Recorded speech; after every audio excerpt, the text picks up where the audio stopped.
ጤና ይስጥልን የከበረ ሰላምታችን በመላው ዓለም ሆናችሁ ቃል ስፖርት ዩቲዩብ ቻናላችንን ለምትከታተሉ አድማጮቻችን ሁሉ ይድረስ ብለናል። ከእናንተ ሆነው ቃል ስፖርት ዩቲዩብ ቻናል ለዚህም ሰዓት መርጠን ያሰናዳላችሁን ስፖርታዊ ጥንቅሮች በቅደም ተከተል እያጋራናችሁ ቆይታ የምናደርግ ይሆናል።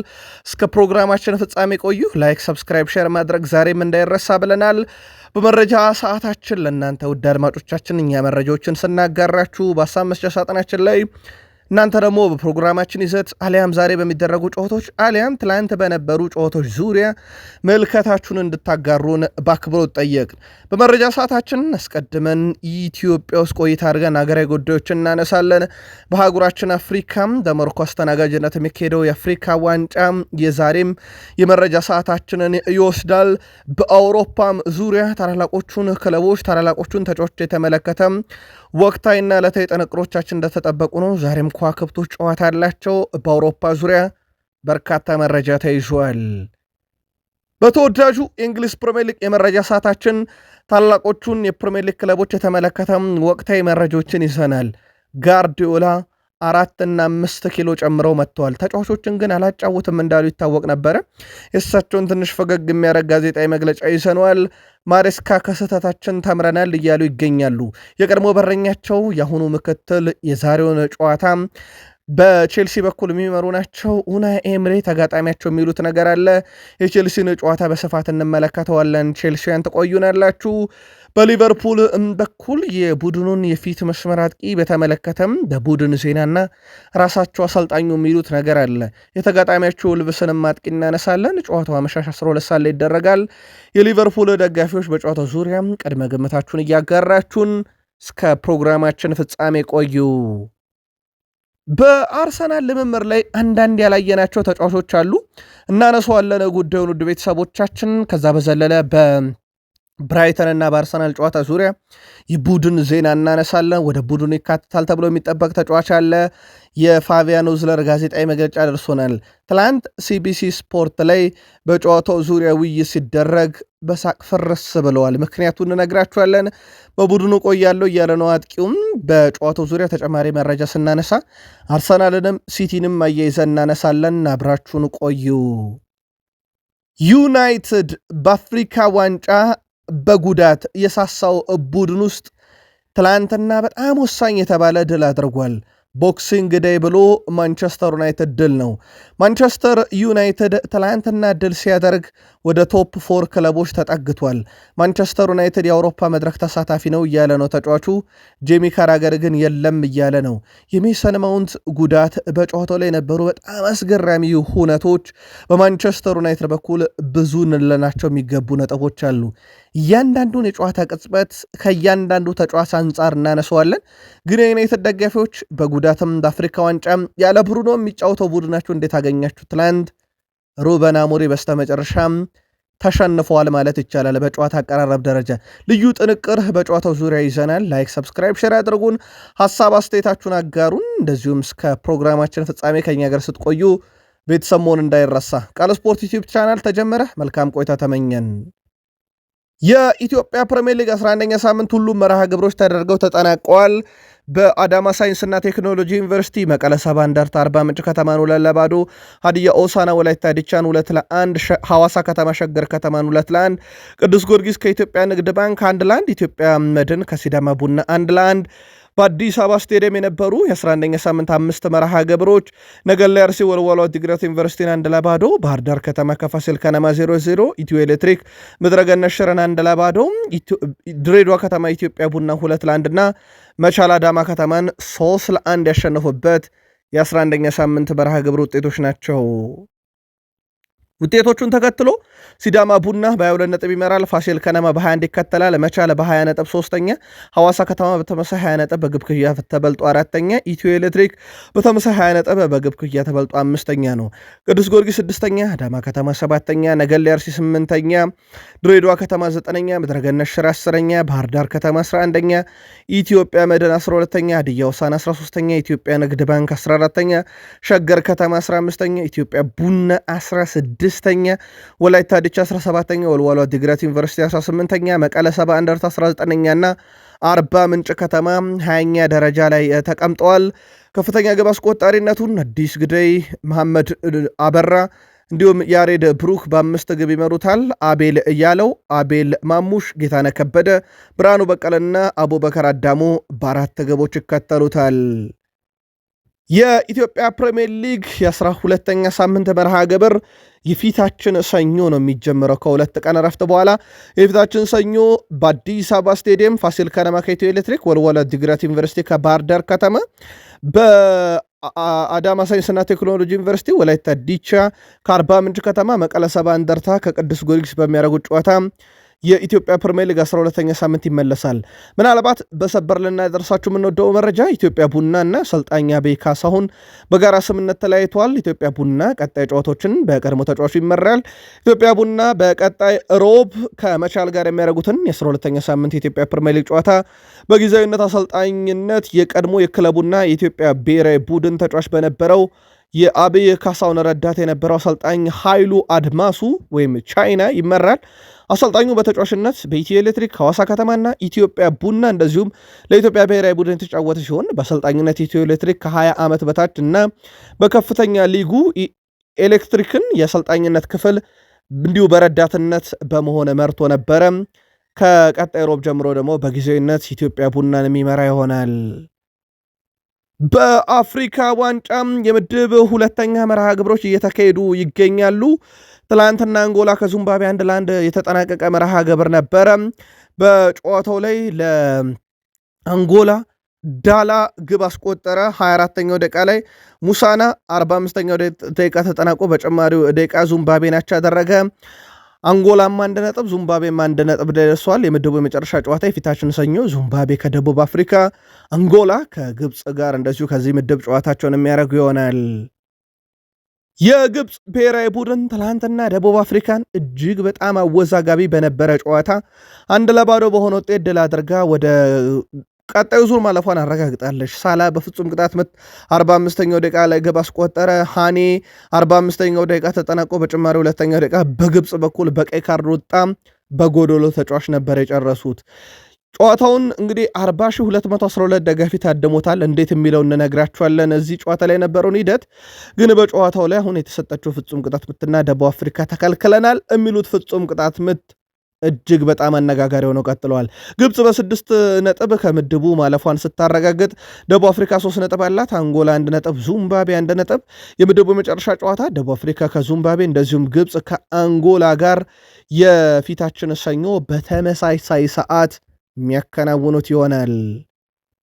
ግብፅ ከደቡብ አፍሪካ ያደረጉት ጨዋታ ለመታደም በርካታ ተመልካቾች ስቴዲየም ተገኝተው ነበረ። ጨዋታው ከተጀመረ በኋላ ስቴዲየም በሮች ለተመልካች በነፃ ነው ክፍት የተደረጉት።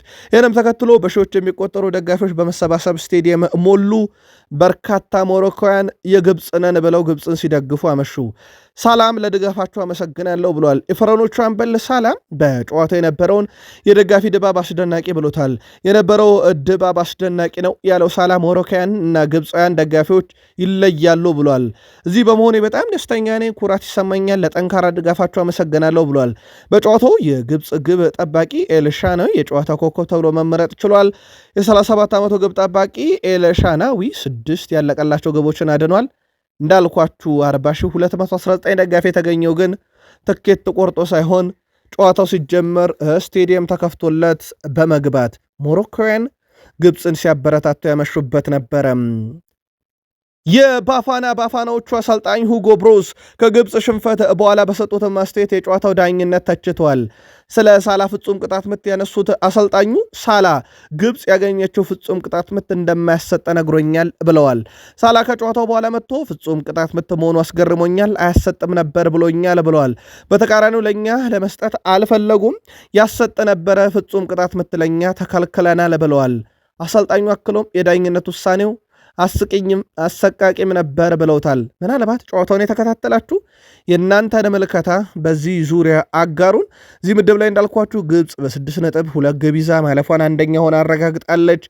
ደቡብ አፍሪካም በ3 ነጥብ እድል አላት። አንጎላ በ1 ነጥብ፣ ዚምባብዌ 1 ነጥብ አላቸው። እንግዲህ ደቡብ አፍሪካ አንጎላም ዚምባብዌም የማለፍ እድል አላቸው። ሞርግን ደቡብ አፍሪካ ራሷ ጨዋታዋን አሸነፋ ወይ አቻ ወጥታ ወደ ቀጣዩ ዙር ማለፍ ትችላለች። በአፍሪካ ዋንጫ የምድብ ሁለተኛ ጨዋታቸውን ያደረጉት ኮሞሮስ እና ዛምቢያ 0-0 ተለያዩ። ዛምቢያ ነጥብ 2 ኮሞሮስ 1። ቀጣይ ሰኞ ኮሞሮስ ከማሊ፣ ዛምቢያ ከሞሮኮ ይጫወታሉ። ከዚህ ምድብ ላይ እጅግ በጣም ተጠባቂ የነበረው ጨዋታ የአትላስ አናብስቶቹ አዘጋጆቹ ነጥብ የጣሉበት ነው። የሞሮኮ ብሔራዊ ቡድን ከማሊ ያደረጉት ሁለተኛ ጨዋታ 1-1 ነው የተጠናቀቀው። ለሞሮኮ ቢራሂም ዲያዝ በፍጹም ቅጣት ምት 45ኛው ደቂቃ ተጠናቆ በአምስተኛው ጭማሪ ደቂቃ ላይ በማሊ በኩል ሲኒያ ኮ 64ኛው ደቂቃ ላይ በተመሳይ በፍጹም ቅጣት ምት ግብ አስቆጥሮ ጨዋታው 1-1 ተጠናቀቀ። ጨዋታውን ከ63,000 በላይ ተመልካች በስቴዲየም ተገኝቶ ታደሙታል። ሞሮኮ 4 ነጥብ ይዛ ምድቡን ትመራለች። ማሊ በ2 ነጥብ ትከተላለች። ዛምቢያ በተመሳይ 2 ነጥብ አላት። ኮሞሮስ 1 ነጥብ አላት። ቀጣይ ኮሞሮስ ከማሊ ይጫወታሉ፣ እንደዚሁም ዛምቢያ ከሞሮኮ ይጫወታሉ። ከዚህ ምድብ ለማለፍ አቻ በቂዋ ነው ሞሮኮ። የአፍሪካ ዋንጫ ዛሬ ቀጥሎ ይካሄዳሉ። ወደ ቤተሰቦቻችን የየምድቡ ሁለተኛ ጨዋታዎች ቤኒን ከቦትስዋና፣ ሴኔጋል ከዲሞክራቲክ ሪፐብሊክ ኦፍ ኮንጎ፣ ዩጋንዳ ከታንዛኒያ እና ናይጄሪያ ከቱኒዚያ ይጫወታሉ። ከቀኑ 9 ሰዓት ከ30 እስከ ምሽት 5 ሰዓት የሚጀምሩ መርሃ ግብሮች ናቸው። እንድትከታተሉ ጋበዝን። የሳውዲ ፕሮሊግ ተመልሷል። ወደ ቤተሰቦቻችን ትላንትና እጅግ በጣም ወሳኝ ጨዋታዎች ነበሩ። አልሂላል አልካህሌጅን ድል አድርጎታል። አልሂላል 3-2 ያሸነፈው 5 ግቦችን አየንበት። እናም የዋንጫ ፉክክሩ ላይ አልሂላል አለውበት ድጋሚ ያለበት ነበር። ትላንት የአልሂላልን የማሸነፊያ ግቦች ካኖ 28ኛው፣ ሚሊኮቪች ሳቪች 39ኛው፣ ማልኮም 57ኛው ደቂቃ ላይ ለአልሂላል አስቆጥረው ከመሪው አልናስር በአንድ ነጥብ ዝቅ ብለዋሉ። ዛሬ በሳውዲ ፕሮሊግ አልናስር ጨዋታ አላቸውም። ምንም ሽንፈት ያልገጠመው አልናስር ከአረብ ካፕ በኋላ የመጀመሪያ ጨዋታቸውን ያደርጋሉ። በሳውዲ ፕሮሊግ አልናስር ከአልኦክደህ ነው ዛሬ ጨዋታ የሚያደርገው። 11 ሰዓት ከ50 ደቂቃ ሲል ጨዋታው ይጀምራል። አልቃዳሲያ ከዳማ እንዲሁም አሊታድ ካልሻባብ ዛሬ በሳውዲ ፕሮሊግ እንደዚሁ የምንጠብቃቸው መርሃ ግብሮች ናቸው። በጣሊያን ሴሪኤም ዛሬ በርከት ያሉ መርሃ ግብሮች ይደረጋሉ። በነገራችን ላይ ከእንግሊዝ ፕሪሚየር ሊግ በመቀጠል በአውሮፓ ዙሪያ ብቸኛው የሚደረገው የጣሊያን ሴሪኤ ነው። በበዓለ ሰሞን ዛሬ በሴሪኤ ፓርማ ከፊዮረንቲና፣ ቶሪኖ ከካግላሪ፣ ሊሴ ከኮሞ፣ ዩዲኒዜ ከላዚዮ እና ፔዣ ከዩቬንቱስ ይጫወታሉ። ሞር ዛሬ ለአንደኝነት የሚደረግ ጨዋታ የለም። በጣሊያን ሴሪ ነገ የሚደረጉ ጨዋታዎችን ነው በትልቁ የምንጠብቃቸው። ዛሬም ግን በትልቅ ደረጃ ፔዣ ከዩቬንቱስ እንዲሁም ዩዲኒዜ ከላዚዮ የሚያደርጉት ጨዋታም በትልቁ በጣሊያን ሴሪኤ ዛሬ የምንጠብቃቸው መርሃ ግብሮች ናቸው። ቪታኒያ የ2025 የአይደብልኤፍኤችኤስ የወንዶች ምርጥ የፕሌሜከር ሽልማትን ትላንትና አሸንፏል ከፓሪስ ሰን ዠርሜን። በዚሁ የሽልማት ስነ ስርዓት ላይ የ2025 የወንዶች ምርጥ የክለብ አሰልጣኝ ሉዊስ ኤንሪኬ ሆነዋል። ያው የባሎን ዶር የፊፋ ዓመቱ ምርጥ ሽልማትም ላይ እኚሁ አሰልጣኝ አሸናፊ እንደነበሩ ይታወቃል። ሽልማቱ ግን በአሰልጣኝ ዘርፍ በብሔራዊ ቡድን ብሎም ይከፍለዋል። የስፔን ብሔራዊ ቡድን አሰልጣኝ የሆኑት ሉዊስ ዴላ ፎንቴ በአይደብልኤፍኤችኤስ ለሁለተኛ ተከታታይ ዓመት የዓለማችን ምርጥ የብሔራዊ ቡድን አሰልጣኝ ሆነዋል። በዚህ ዘርፍ በተጫዋች ማናሸነፈ የሚለውን ጨምሮ ሌሎች በሴቶችም በወንዶችም በሽልማቱ አሸናፊውን በቀጣይ የመረጃ ሰዓት ውጤቱ እጃችን ላይ ሲደርስ ለእናንተ ውድ አድማጮቻችን ተከታትለን በቃል ስፖርት ዩቲዩብ ቻናል እምናጋራችሁ ይሆናል። በዘንድሮ ውድድር ዓመት የቀኝ ተመላላሾች በጣም አስደናቂ ቁጥር ይዘዋል። ኩንዴ ከባርሴሎና፣ ሐኪሚ ከፓሪስ ሰን ዠርሜን፣ ጉስቶን ከቼልሲ፣ ቲምበርን ከአርሰናል ቁጥሮች ያመሳስሏቸዋል። ተመሳሳይ የግብ አስተዋጽኦ አላቸው። ጁልስ ኮንዴ ከባርሴሎና ነው 3 ጎልና 2 አሲስት አለው። አሽራፍ ሐኪሚ ከፓሪስ ሰን ዠርሜን ነው 2 ጎልና 3 አሲስት አለው። በእርግጥ በአፍሪካ ዋንጫ ስላለ አሁን ሊበልጡት ይችላሉ። ማሎ ጉስቶ ከቼልሲ 2 ግብና 3 አሲስት። ዩሊያን ቲምበር ከአርሰናል 3 ጎልና 2 አሲስት አለ። እነኚህ የቀኝ ተመላላሽ ዘንድሮ በአውሮፓ ዙሪያ በጣም አስደናቂ የሚባለ ጉዞ ላይ ይገኛሉ። በደረጃ ግን ምናልባት አሽራፍ ሐኪሚ በአፍሪካ ዋንጫ ስላለ እንዳልኳችሁ ቁጥሩ በአውሮፓ ውስጥ ያለውን ትቶት ሄዳል። እንዳጠቃላይ ግን በበረከቱ የግብ አስተዋጽኦ እያሰላልን ለከሄድን የአፍሪካ ዋንጫ ላይ የሚያበረክተው ይጠበቃል። ያው በጉዳት ትላንትና የቀድሞ ጓደኞቹ በስቴዲየም ተገኝተው ሲያበረታቱት እንደነበረ ይታወቃል። የአውሮፓ ሻምፒዮንስ ሊግ ሲባል ግን አምዕሯችሁ ውስጥ ድቅን የሚለው ማን ነው? ውድ ቤተሰቦቻችን በሀሳብ መስጫ ሳጥናችን ላይ ጻፉልን። የአውሮፓ ሻምፒዮንስ ሊግ ሲባል ሃላንድ፣ ክርስቲያኖ ሮናልዶ፣ እንደ ትሬንት አሌክሳንደር አርኖልድ፣ እንደ ቨርጅል ቫንዳይክ፣ እንደ ኬቨን ደብሮይነ ያሉ ሮናልዶን ብለዋል። እናንተ ብዙ ጊዜ የአውሮፓ ሻምፒዮንስ ሊግ ሲባል አምዕሯችሁስ ድቅን የሚለው ማን ነው? መረጃውን ኤኤስፒኤን በገና ሰሞን ይዞት ከወጣው መረጃ ውስጥ አግኝተን እኛም እንደ ጥያቄ ለአድማጭ ተመልካቾቻችን በቃል ስፖርት ዩቲዩብ ቻናል ላይ ያቀረብ ነው። ቃል ስፖርት ዩቲዩብ ቻናላችን ላይ ትገኛላችሁ። በሀገር ቤት መረጃ ከዛ በአፍሪካ በአውሮፓ ብለን በተወዳጁ የእንግሊዝ ፕሪሚየር ሊግ የመረጃ ሰዓት ላይ ደረስን። ከፕሪሚየር ሊግ የመረጃ ሰዓታችን ጋር ቆይታ ስታደርጉ ላይክ፣ ሰብስክራይብ እና ሼር ማድረግን እንዳይረሳ። የፕሪሚየር ሊግ መረጃዎቻችን ተጀመሩ። ቃል ስፖርት ዩቲዩብ ቻናል ላይ ናችሁ። በሀሳብ መስጫ ሳጥናችን ላይ ዛሬ በሚደረጉ ጨዋታዎች ግን ቅድመ ግምት እያጋራችሁን፣ ትላንት በነበሩም ጨዋታ ሀሳብ አስተያየታችሁን እያጋራችሁን መልካም ቆይታ ብለናል።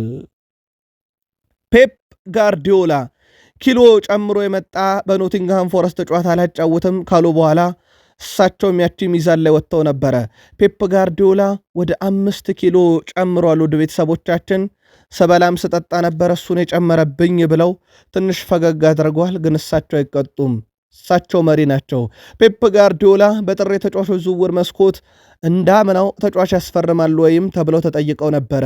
ምንም ነገር በጥር ሊፈጠር ይችላል ብለዋል የሲቲው አለቃ ፔፕ ጋርዲዮላ። ባለፈው ዓመት በዚህ ሰዓት ላይ ተጫዋችን አስፈርመን ነበረ። እናም በዘንድሮም የውድድር ዓመት ተጫዋችን ልናስፈርም እንችላለን። ምናልባት 4ም 5ም ፈራሚ ሊኖረን ይችላል። አላውቅም። አሁን እሱን ትኩረቴ የጥር ዝውውር መስኮት እስኪከፈት ያሉ ጨዋታዎችን ድል ማድረግና በዋንጫ ተፎካካሪነት ላይ መቆየት ነው ብለዋል። እሳቸው አሁንም በዋንጫ ፉክክር ውስጥ አለን፣ አርሰናል ጥሩ ቢሆንም እኛም አለንበት ማለታቸውን በቃል ስፖርት ዩቲዩብ ቻናል ትላንት ዲሴምበር 26 በነበረ መረጃችን ላይ አንስተነዋል። ውድ ቤተሰቦቻችን የሲቲ መረጃችን ይህ ብቻ አይደለም። ልክ የአርሰናልን መረጃ ስናነሳ ሲቲን መረጃ እንመለስበታለን። ሲቲያን አብራችሁን ቆዩ። ኤንዞ ማሬስካ ከኒካስል ዩናይትድ ነጥብ በተጋሩበት ጨዋታ ላይ በዛ ጨዋታ ላይ ብዙ ነገር ለመማር ዕድል የሰጠን ብለዋል። እኛ ሁልጊዜም ራሳችንን ማሻሻል እንፈልጋለን። ብዙ ካራክተሮች አሉ በጨዋታ ላይ ሊያጋጠሙን የሚችሉ። ከዛ ውስጥ አንዱ የኒካስል ዩናይትድ ጨዋታ ነው።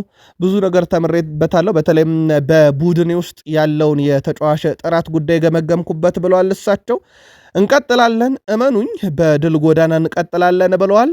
በነገራችን ላይ ዛሬ እሳቸው ቡድኑን አይመሩም። የቀድሞ በረኛ የአሁኑ ምክትል አሰልጣኝ ሆነው ካባያሮ በዛሬው ዕለት የቪላን ጨዋታ ይመራሉ።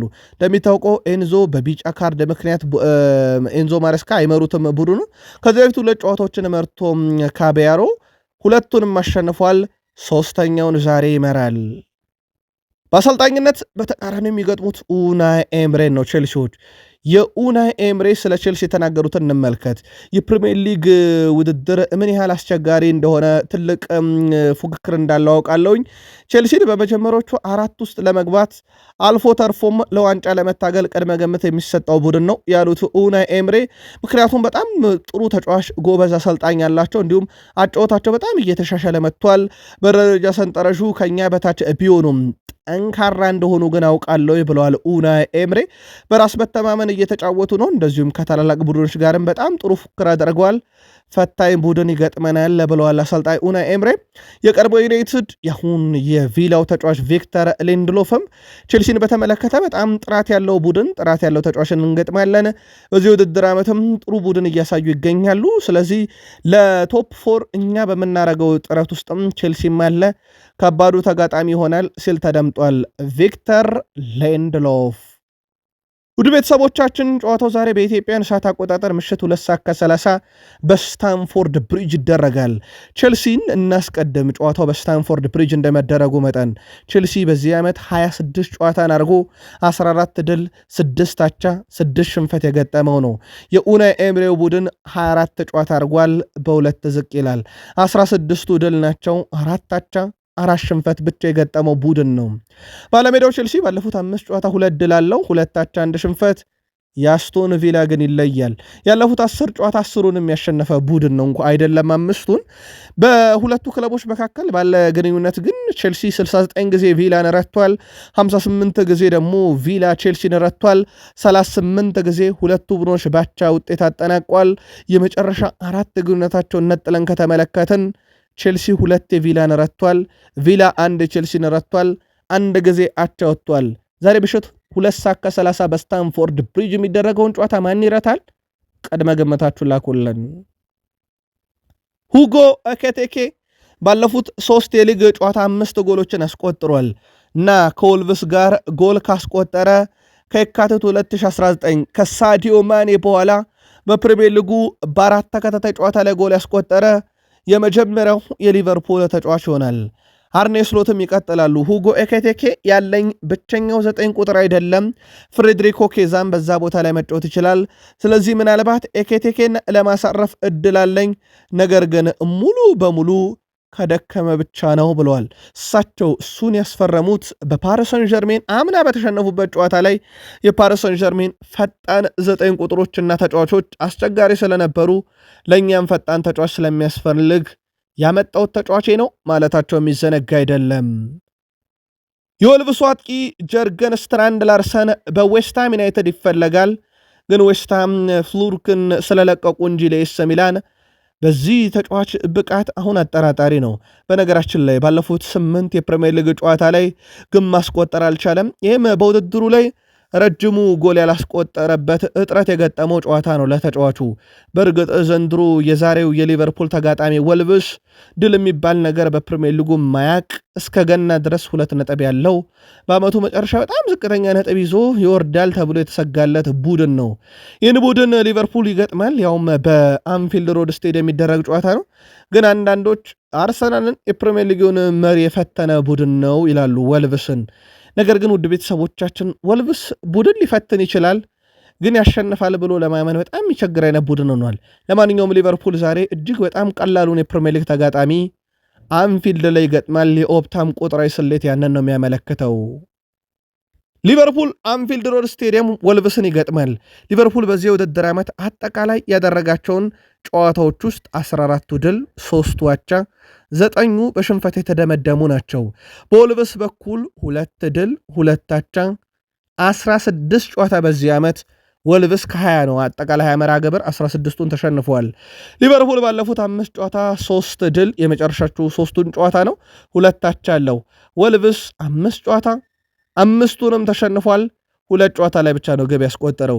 ሊቨርፑል 61 ጊዜ ወልቭስን ረቷል። ወልቭስ 31 ጊዜ ሊቨርፑል ረቷል። 18 ጊዜ አቻ ወጥቷል። የመጨረሻ 4 ግንኙነታቸውን ነጥለን ካየን 4ቱንም ሊቨርፑል አሸንፏል። የዛሬ ጨዋታ ቅድመ ግምቶች ሁሉ ወደ ሊቨርፑል በኦፕታም ያደሉ፣ በበርካታ የእግር ኳስ ተንታኞችም ያደሉ ናቸው። የቃል ስፖርት ዩቲዩብ ቻናል የሊቨርፑል ደጋፊዎችስ የእናንተ መልካታ ጨዋታው እንዴት ባለ ሁኔታ ይጠናቀቃል ነው? በሀሳብ መስጫ ሳጥናችን ላይ ላኩልን። ትላንት አርሰናል ልምምድ ሲያደርጉ ማርቲኔልንም ቲምበርንም አላየናቸውም። አርቴታ ማርቲኔል አነስተኛ ጉዳት አስተናግዶ እንደነበረ በመግለጫው አንስተው ስለ ቲምበር ግን ምንም አላሉም ነበረ። ያለ እረፍት ብዙ ጫናዎችን እያደረገ ነው። በነገራችን ላይ ከኤሲኤል ጉዳት የመጣ የፕሪሚየር ሊጉ በጣም ወሳኝ ተጫዋች ሆኗል። አሁን በቀኝ ተመላላሽ ላይ በግብ ማስቆጠርም በአሲስትም ቡድኑን በመከላከልም የሚረዳ ነው። በፓላሱ ጨዋታ ላይ ግን የቁርጭምጭሚት ጉዳት ነገር ሳያስተናግድ እንዳልቀረ ተመልክተን ነበረ። ለማንኛውም ማይክል አርቴታ በጋዜጣዊ መግለጫቸው ላይ እሳቸው ሁልጊዜም ጨዋታው ሊጀምር ሲል አንድ ቀን ስላለን ስለሚሉ በቲምበር ጉዳይ ላይ ያሉት ነገር የለም። ስለዚህ መጠበቅ ይኖርብናል። ምናልባት ዛሬ በትልቁ የምንጠብቀው ጋብርኤል ማጋሌሽ የቡድን ስብስብ አካል ሊሆን እንደሚችል በርካታ ምንጮች አረጋግጠውልናል። ስለዚህ በትልቁ አርሰናል ቤት ሊጠበቅ የሚችለው ጉዳይ ነው። አርሰናልና ብራይተን መካከል በተደረጉ 20 ከዚህ ቀደም የነበሩ ግጥሚያዎች ላይ በአጠቃላይ አርሰናል 9 ጊዜ ብራይተን ደግሞ 6 ጊዜ ሲሸናነፉ 5 ግጥሚያዎችን አቻውተዋል። በእነዚህ ግጥሚያዎች ውስጥ አርሰናል 31 ግብ አስቆጥሯል፣ ብራይተን 24 አስቆጥሯል። ሁለቱ ክለቦች ሲገናኙ በርከት ያሉ ግቦች እርስ በርስ ድሎችም ይበዙታል ካቻ ይልቅ ማለት ነው። ስለዚህ ለተመልካች ፍጹም አዝናኝ ጨዋታ ስለሆነ ምንም ጥርጥር የለውም። ግን ደግሞ አንድ ተጫዋች አለ ሲቢሲ ስፖርት ላይ ጄሚ ካራገርንም ሄነሪንም በሳቅ ፍርስ ያደረጋቸው። ይህ የብራይተኑ ሉዊስ ደንክ ነው። በፕሪሚየር ሊግ ታሪክ የጄሚ ካራገርን ያክል በራሱ ላይ ግብ ያስቆጠረ ተጫዋች ስንፈልግ በእርግጥ ቀጥሎ ነው ያለው በአንድ ግብ አንሶ ሉዊስ ደንክ ነው። ምናልባት ከሰሞኑ ግብ ማስቆጠር ለቸገረው አርሰናል ዛሬ ሉዊስ ደንክ በራሱ ላይ ግብ ያስቆጥር ይሆን ወይ ሲሉ ሲቢሲ ስፖርት ላይ በሳቅ ፍርስ ነው ያሉት ሄነሪም ጄሚ ካራገርም። አርሰናል ለማሸነፍ ነው ለንደን የምንሄደው እያሉ ነው ፋቢያን ሃውዝለር። የብራይተኑ አሰልጣኝ ፋቢያን ሃውዝለር የዛሬውን ተጋጣሚያቸውን አርሰናልን በተመለከተ በራስ መተማመን የተሞላን ብለውታል። እሳቸው በጣም አስፈላጊው ነገር አርሰናል ጋር የሚኖረን ጨዋታ ትንሽ ስህተቶች ማረም ነው። የቅጣት ምት ወይም የቆሙ ኳሶችን በደንብ መከላከል፣ እንደዚሁም ኳሶችን እድሎችን ስናገኝ በጠንካራ ሁኔታ መጠቀም፣ ለ90 ደቂቃ በንቃት መቆም አለብን ብለዋል። ስለ መከላከል ብቻ አስበን አንሄድም፣ በድፍረት መጫወት አለብን የሚሉት ፋቢያን ሃውዝለር የራሳችን የጨዋታ ስልትም አለን፣ እሱን ሜዳ ላይ እንተገብረዋለን ብለዋል። በሊጉ ማንኛውም ቡድን ማሸነፍ እንደምንችል እናውቃለን።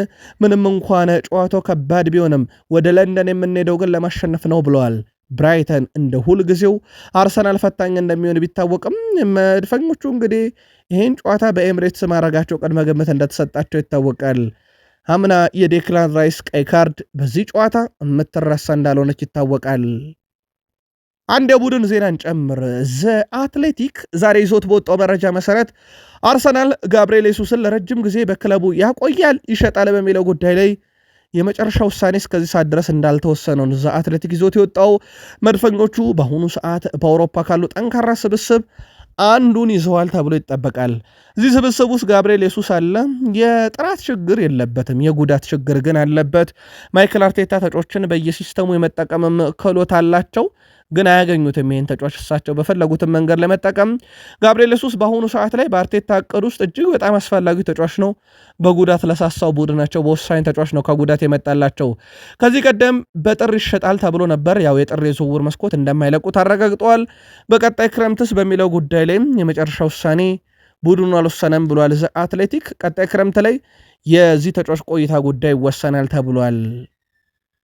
ዛሬ አርሰናል ከብራይተን የምሽት 12 ሰዓት የኤምሬትስ ጨዋታ ይጠበቃል። አርሰናል በዚህ ውድድር ዓመት ከ26 ጨዋታ 20 ድል 4 አቻ 2 ሽንፈት ብቻ ያለው ነው። ብራይተን በዚህ ውድድር ዓመት ካደረጓቸው አጠቃላይ ወደ 20 የሚጠጉ ጨዋታ 8 ድል 6 አቻ 6 ሽንፈት አስተናግደዋል። አርሰናል ከመጨረሻዎቹ 5 ጨዋታ 3 ድል 1 አቻ 1 ሽንፈት አላቸው። ብራይተን ከመጨረሻ 5 ጨዋታ 1 ድል ብቻ ነው ያለው፣ 2 ሽንፈት 2 አቻ ያላቸው። በእርስ በርስ ግንኙነት አርሰናል 16 የብራይተንን ሲረታ ብራይተን 8 የአርሰናልን ረቷል። 7 ጊዜ አቻ ወጥቷል። የመጨረሻ 4 ግንኙነታቸውን ነጠለን ብናይ አርሰናል 3-0 እና 2-0 2 የረቷል። 2 ጊዜ ደግሞ 1 እኩል ተለያይተዋል። የዛሬ አመሻሹ ጨዋታ ለአርሰናል ብዙ ፋይዳ አለው። ምክንያቱም የሲቲ ጨዋታ ውጤት ከታወቀ በኋላ የሚደረግ ጨዋታ ስለሆነ። ወደ ሲቲ መረጃ እንመለሳለን። በአርሰናል ሳትጠብቁ ልበለል ነበረ። ሮድሪን በቡድኑ ያካትታል የተባለው ማንቸስተር ሲቲ ያጫውተው ባይታወቅም ዛሬ በምሳ ሰዓት ወደ ሲቲ ግራውንድ አቀንቶ ኖቲንግሃም ፎረስትን ይገጥማል። ካሸነፈ ለሰዓታትም ቢሆን የፕሪሚየር ሊጉን አናት ዳግም ልክ እንደባለፈው ሳምንት ይቆጣጠራል። ኖቲንግሃም ፎረስት በዚህ ዓመት 8 ድል ብቻ ነው ያለው፣ 5ቱን አቻ ወጥቶ 11 ተሸንፏል። በሲቲ በኩል በዚህ ውድድር ዓመት በዋንጫ ፉክክር ደረጃ ላይ የሚገኝ በጣም አስደናቂ ቡድን ገንብተው አይተናል። በውድድር ዓመቱ ላይ በሲቲ በኩል የመጨረሻዎቹ 5 ጨዋታ 5ቱንም ድል ያደረገ ከ5ቱ ጨዋታ አንዱ ላይ ብቻ ገብ የተቆጠረበት በሪያል ማድሪድ ነው። በኖቲንግሃም ፎረስት በኩል ባለፉት 5 ጨዋታ 3 ድል ብቻ ነው ያላቸው፣ 2ቱን ተሸንፈዋል። በእርስ በርስ ግንኙነት ሲቲ 43 ጊዜ ኖቲንግሃም ፎረስትን ረቷል፣ 31 ጊዜ ኖቲንግሃም ፎረስት ረቷል፣ 28 ጊዜያቸው ወጥቷል። የመጨረሻ 4 ግንኙነት ሲቲ 3ቱን ሲረታ ኖቲንግሃም ፎረስት አንዱን ረቷል። የምሳ ሰዓቱን ጨዋታ ሲቲ ካሸነፈ የፕሪሚየር ሊጉን አናት በጊዜያዊነትም ቢሆን ይቆጣጠረዋል። ዛሬ ልክ የሲቲ ጨዋታ ሲጠናቀቅ ዌስትሃም ከፉልሃም፣ ሊቨርፑል ከወልቭስ፣ በርንሌ ከኤቨርተን፣ ብሬንትፎርድ ከበርነማውስ፣ አርሰናል ከብራይተን 12 ሰዓት ላይ፣ ምሽቱ 2 ሰዓት ቸልሲ ከአስቶን ቪላ፣ ምሽቱ 2 ሰዓት ከ30 ይህ ጨዋታ ደግሞ ይደረጋል። ኦልድ ትራፎርድ ቦክሲንግ ዴይ ብቸኛው ጨዋታ። በእርግጥ ዩናይትድ በቦክሲንግ ዴይ እጅ የማይሰጥ የፕሪሚየር ሊግ ክለብ ደጋግሞ እጅ ከሰጠው ኒውካስል ዩናይትድ የነበረ ጨዋታ ነው። ዩናይትድ በጉዳትም በአፍሪካ ዋንጫም ያለ ብሩኖ እንዲስስት ብሎ የተጫወተው ቡድን ትላንትና በፓትሪክ ዶርጉ የቮሊ ግብ 1-0 ኒውካስል ዩናይትድን ድል አድርጓል። 24ኛው ደቂቃ ላይ ነው ፓትሪክ ዶርጉ ያስቆጠረው። ትላንትና ሩበን አሞሪም እንዴት ወደ ሜዳ እንደገቡ እናብራረዋለን። ግን የዩናይትድ ደጋፊዎች እንዴት ሜዳ ላይ እንደቀረቡ ግን ገብቷቸዋል ወይ?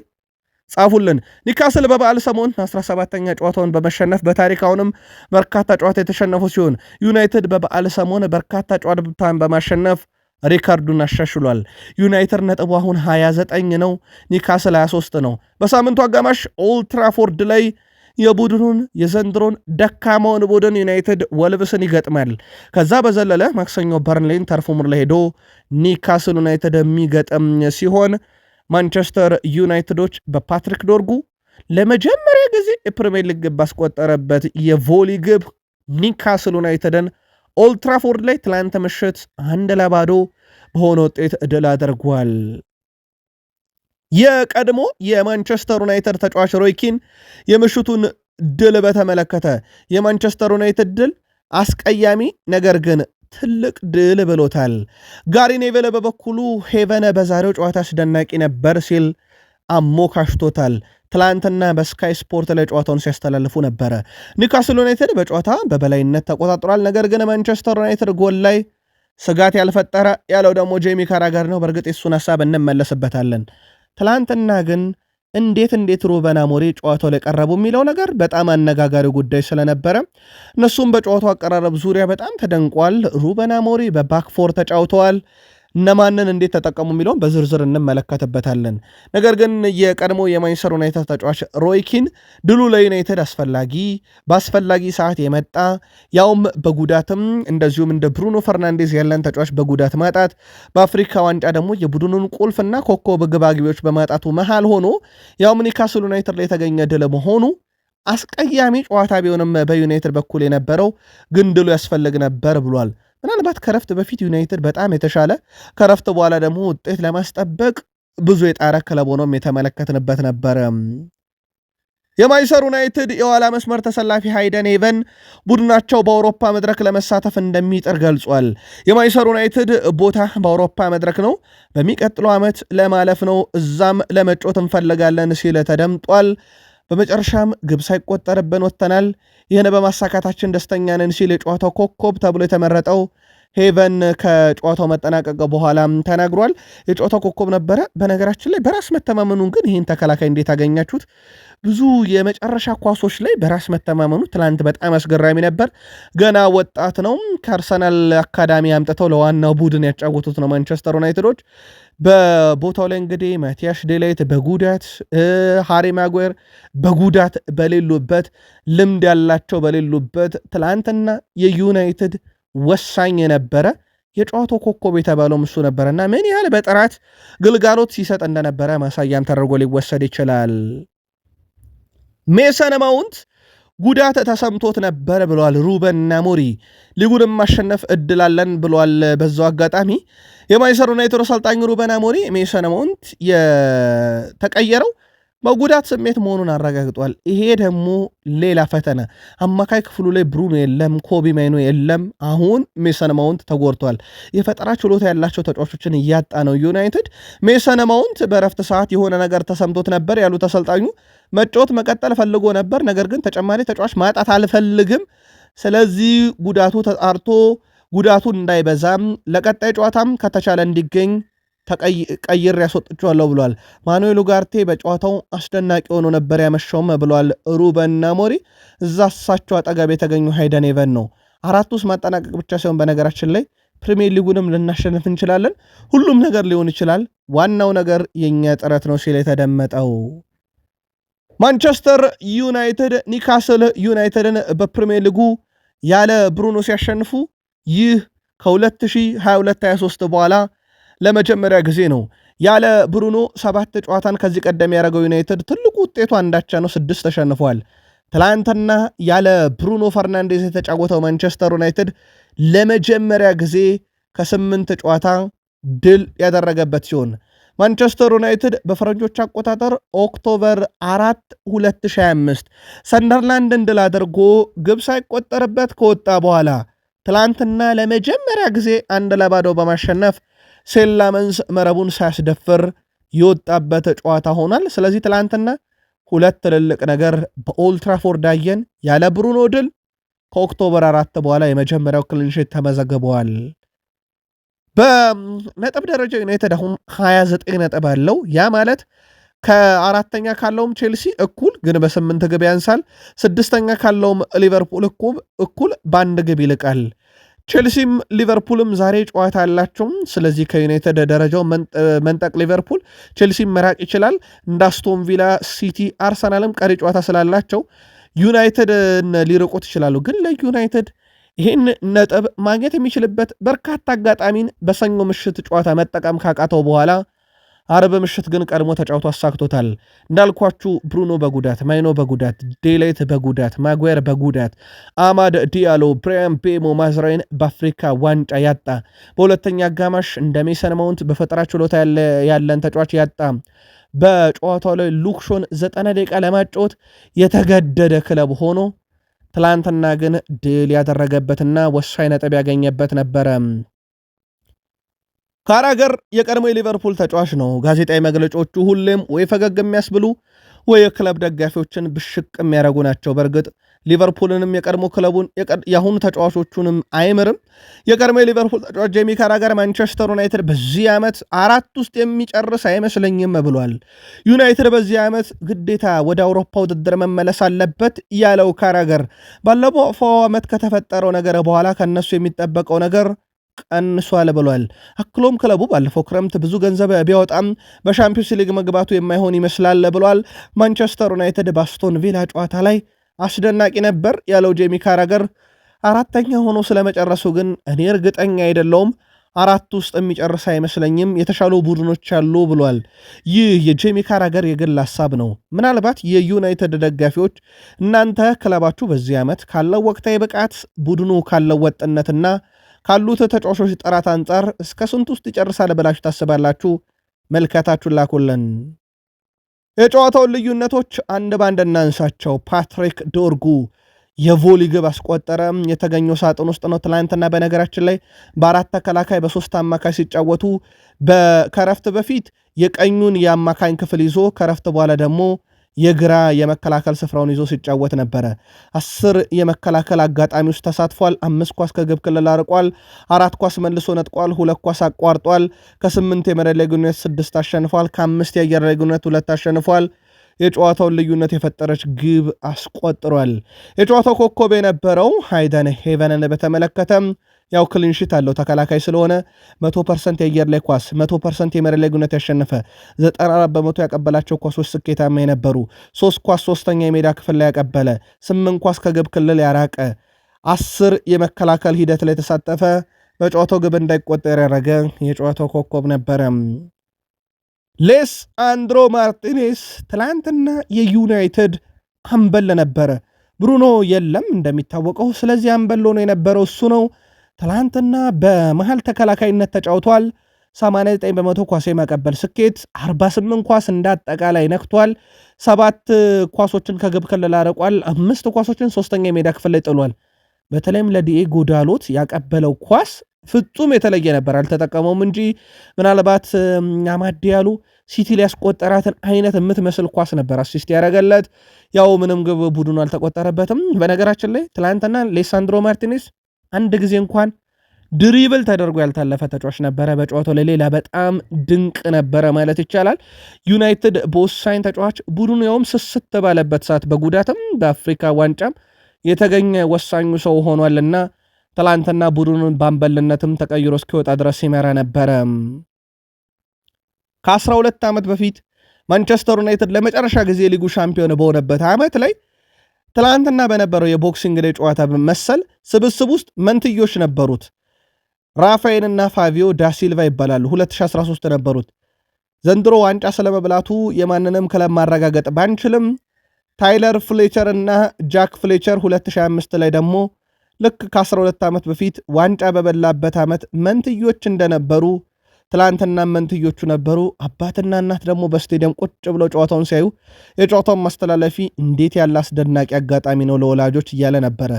ካዝሜሮ ትላንት ተቀይሮ ሲወጣ አላመነም ነበረም። እኔን ነው ወይ ያለ ለማጣራት ሙከራ አድርጎ ነበር። ምናልባት በጨዋታው ላይ ለየት ያለው አጋጣሚ ነበር። ኡጋርቴ ያንን መጥፎ ሪከርዱን ሰብሯል። 7 ተጫውቶ 7 ተሸነፈ።